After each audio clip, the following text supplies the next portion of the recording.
Welcome to the ground lesson for exercise 30. This is really about the basics. If you're just starting out, get talking on the radio as soon as possible. This video can help you get there. We're going to cover a lot of topics. So for the record, this video is borrowing heavily from the VFR Phraseology guide. I highly recommend you read it. It's a free PDF from NAV Canada.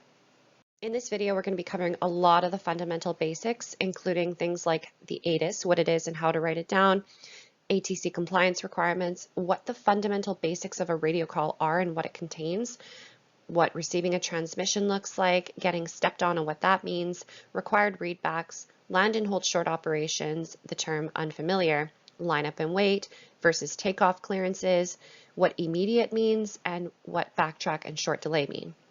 And if that wasn't enough, we're also going to look at sequencing, overshoots, wake-up calls, transponder codes, and what to do in the event of a communication failure. Let's start out by looking at the ATIS, which stands for Automated Terminal Information Service. This is probably the first form of radio communication you're going to encounter if you fly out of a towered airport.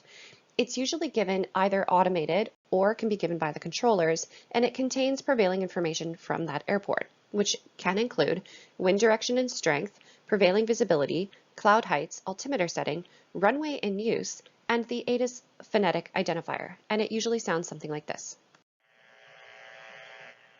This is Transponder by Airport Information Charlie, limited weather 16000, the wind 1606 knots, tower visibility greater than 10 miles, air condition few below 3,000 feet, altimeter 3007, IFR approaches 9 of approach runway 31, circling runway 13, order visual approach runway 13, landing and departing runway 13. Third intersection departure for runway 13 at Alpha Taxiway, runway length remaining 4,900 feet. Form bounded by ATC upon initial contact that you have received information Charlie. So as you can tell, the controllers speak very quickly, but you'll notice that the pattern is always the same. Come up with a way of writing down the ATIS. What you see on the screen is my way of doing it. I just found that this way, if I write it the same way every time, I know exactly where to find the information that I need. So you can practice this at home, and then that way you'll be better at it when you're flying the plane on an approach, coming into an airport, listening to the ATIS. It's very important to remember that if you're operating out of an airport that has a control tower, then you are actually required by law to comply with and acknowledge all ATC directives and clearances. If you cannot, it must be for a safety reason, at which point you have to deny the clearance and explain to ATC the reasons as to why. I always like to say the fundamental basics of the radio call include these 5 things. It's who you are calling or who you are addressing, who you are or your call sign, where you are on the field or in the air and what altitude, what you want, why are you calling in the first place, and what you have, which includes any kind of information or ATIS identifier so that you can relay to the person that you're talking to what you're coming to the conversation with. So just as an example of probably the first radio call you're going to make is requesting taxi onto a controlled surface for departure. Here in Langley, it sounds something like this. Langley ground, Cessna 172, Golf Alpha Bravo Charlie, run up complete, northeast departure with Bravo. So to continue with the previous example, if you are calling for a departure, what you'll probably hear back is the following. If there's any kind of wind update or correction, the tower will give it to you. They'll probably confirm the runway of departure. They'll give you taxi instructions, a route of departure if there is a VFR standard route to follow, a squawk code, which goes into your transponder, and then who to contact next. So it'll sound something like this. Golf Alpha Bravo Charlie, winds 150 at 10, runway 19, taxi via Bravo, Poppy departure, squawk 1234, contact tower 1190, holding short. 3002, taxi via Bravo, Poppy departure, squawk 6714, contact tower 119.0, holding short. 6714, visit on my. Especially when you're starting out, it's not a bad idea to have your kneeboard handy to actually record what you receive in a transmission to make sure that you get everything right. But when you're receiving a transmission, typically it will be your call sign first because it's addressing you. And then if it's inbound, they'll give you the runway in use, your clearance or instruction, and then possibly who to contact next. So it would sound something like this. It would be Cessna Alpha Bravo Charlie, runway 19, cleared right base. So by now you may have noticed that pilot ATC interaction typically forms a loop. It usually starts out with a pilot-initiated request, and following that is ATC responding with a clearance or an instruction. and then the pilot closes the loop by responding with their call sign, which tells ATC that they have heard and understood the instruction or the clearance and will comply. When two stations try to transmit at the same time, we call it getting stepped on. And what that means is the radio waves from each broadcaster are conflicting with each other on the common frequency, and neither of the transmissions will be readable. Probably all you're going to hear on the radio at that time is this very, very loud static. This is important because if you tune up to a frequency and broadcast immediately without listening first to make sure that there's a break, the likelihood of you stepping on someone is very, very high. So do not just tune into a frequency and start broadcasting right away, because two stations might already be talking to each other and you could cut in between them. That being said, if you are a station in distress, you have permission, because your broadcast takes priority, to jump in at any time. But if you try to broadcast over someone else, more than likely your transmission will be unreadable. So you might be asking, okay, if it's a really busy frequency, how do I know when to broadcast? And the answer is you have to listen, because you can hear when the loops get closed and when there's going to be a break coming up in the transmissions so that you can broadcast what it is that you want. Otherwise, as we mentioned before, the likelihood of you stepping on someone is very high, and if it is a busy airport, you are going to create a conflict. Bravo Zero Mike Tower, wind 2206, clear to land, runway 19. Bravo Zero Mike. Now, if it's really busy on the frequency and you're not sure if you're going to step on someone, what you can do if you're outside of the controlled area is you can call up ATC with what we call a wake-up call. So a wake-up call is typically what I would use if the controller is preoccupied with something else and I want to get their attention. What it sounds like is you just basically give your call sign and then wait.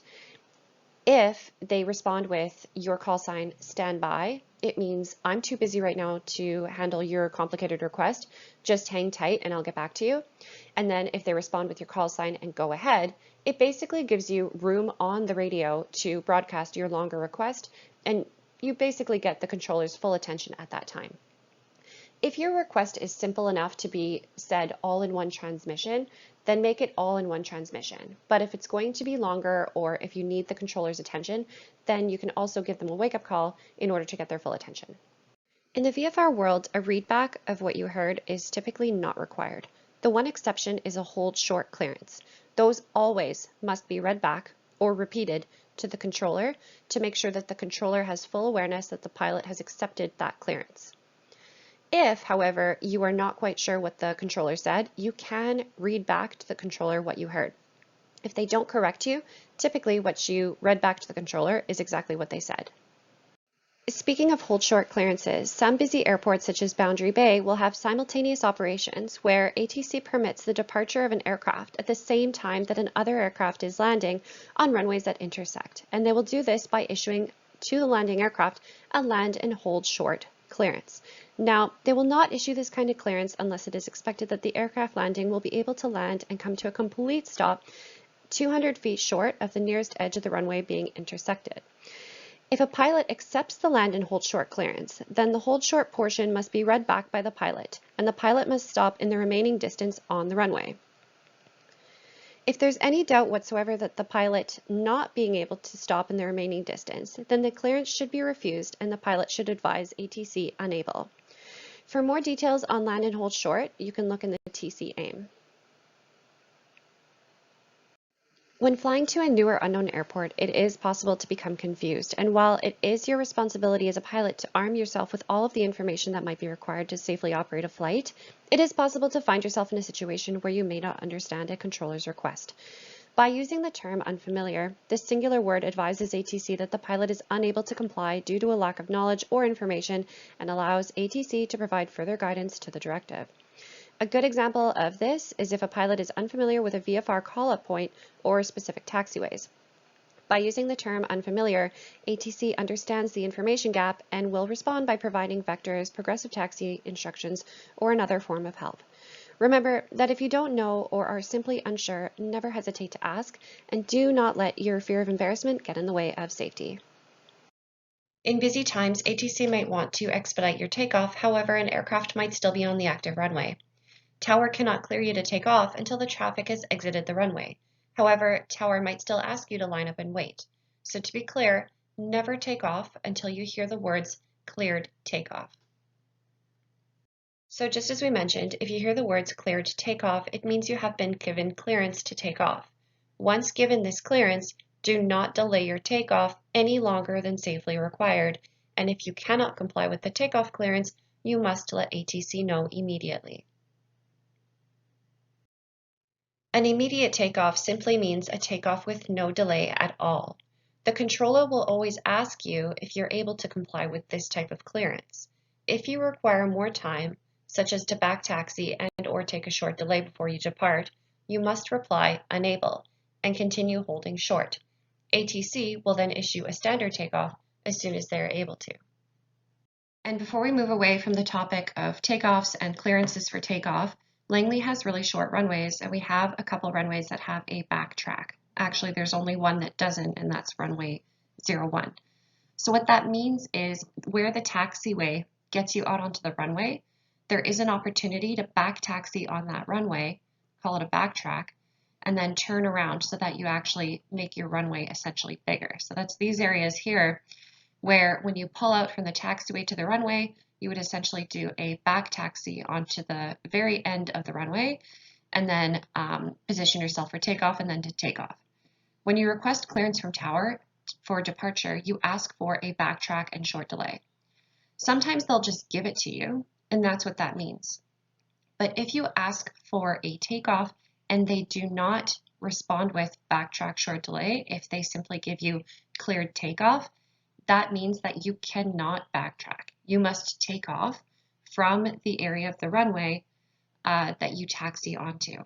Now, since you're at the hold short line, if you can't comply with this clearance, simply reply unable, and then re-ask for the backtrack and short delay, and they'll probably give it to you at that point. So sequencing refers to how airplanes are directed in the circuit. So when you're established on a downwind and you do your safety checks, you then make a call to tower to get your sequencing. And they can clear you to land right away if you're the only aircraft in the circuit.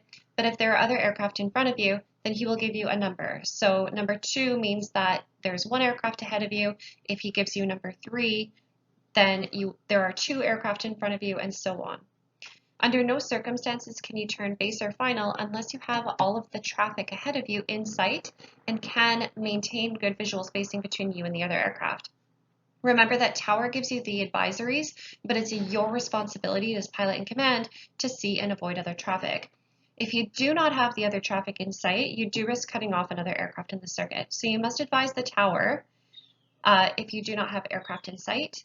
And if you do have the aircraft in sight, then you can advise tower saying your call sign, traffic in sight, and then that way tower knows that you can maintain visual separation from that traffic. If the tower requires you to do an overshoot or go around, they will use the words pull up and go around. And you must execute an overshoot at this point. Remember that the order of operations in aviation are the following: aviate, navigate, then communicate. So begin the overshoot first, and then let tower know that you've heard and that you're in the process of complying. Your radio is not the only form of communication that you have. You also have your transponder, which gives, if it's mode C, it gives position and altitude information. When you squawk a certain code on your transponder, it sends a message to flight information. So squawking 7700 on your transponder actually indicates an emergency. Squawking 7600 indicates a communication failure, and squawking 7500 indicates unlawful interference. So you can review all of those in the TC AIM COM 8.6 to 8.8, and I recommend that you do. But just know that even though the radio is your primary communication tool, you also have your transponder. On the topic of communication failure, there is a process if you have a two-way communication failure in VFR flight. So if you do experience a comm failure, first thing that you want to do is to squawk 7600. Now, if you're operating Class Bravo, Charlie, or Delta airspace, then you're required to leave the airspace once you have a communication failure. The process of doing this, if you're coming in for landing, the simplest way to leave the airspace would probably just to land at the airport. So squawk 7600, tower is advised that you have a comm failure, and they'll guide you by using the light gun to make sure that you land safely. If you are departing the airport, then you can leave by the shortest route, or if you're departing an airspace, leave by the shortest route but also squawk 7600 to inform flight services that you've experienced radio communication failure. Now, if you consult the AIM as opposed to just the CARS, you'll find additional verbiage on what happens if you have a communication failure outside of a Class Bravo, Charlie, or Delta airspace. So if you are outside of that kind of controlled airspace and you have a comm failure, but you have no suitable aerodrome available to you, you can actually squawk 7600 and continue VFR to enter the Class B, C, or D airspace to carry out a landing if you're required to do so in the interest of safety. On that note, if it's been a while since you've reviewed the light gun signals, I recommend that you either grab an instructor or the next time you're at the towered airport, just ask the controller to demonstrate the light gun for you. Also, if you operate out of a towered airport and they happen to have an emergency line, highly recommend that you put that into your phone. You never know when you could use it. Over the past year, I've had multiple issues with the radio, and this line directly to the tower has been very helpful. So if you really want to improve your radio work, I highly recommend grabbing the phraseology guide and running through some scenarios, practice doing some radio calls, use these words that are in the guide. They'll help you communicate with ATC in a much more efficient manner and give you that confidence that you need on the radio. And remember, no matter what anyone tells you, everybody got radio shy in the beginning, and everybody does have moments where they don't understand or missed a transmission. If that happens, explain to the controller what happened. Remember that they're there to keep you safe, and don't ever let pride get in the way. Now that you know the basics, you can head on over to the next video in radio communication, where we'll talk about a bit more advanced topics and how to help to prepare you for Class Charlie and mandatory frequency airports. South apron cross, helipad Alpha. Report clear the helipad on ground frequency 121.9. Watch for a staff vehicle and mower on the south apron just off the taxiway. Okay, Alpha Delta South apron, contact U1, clear the helipad, watch for traffic.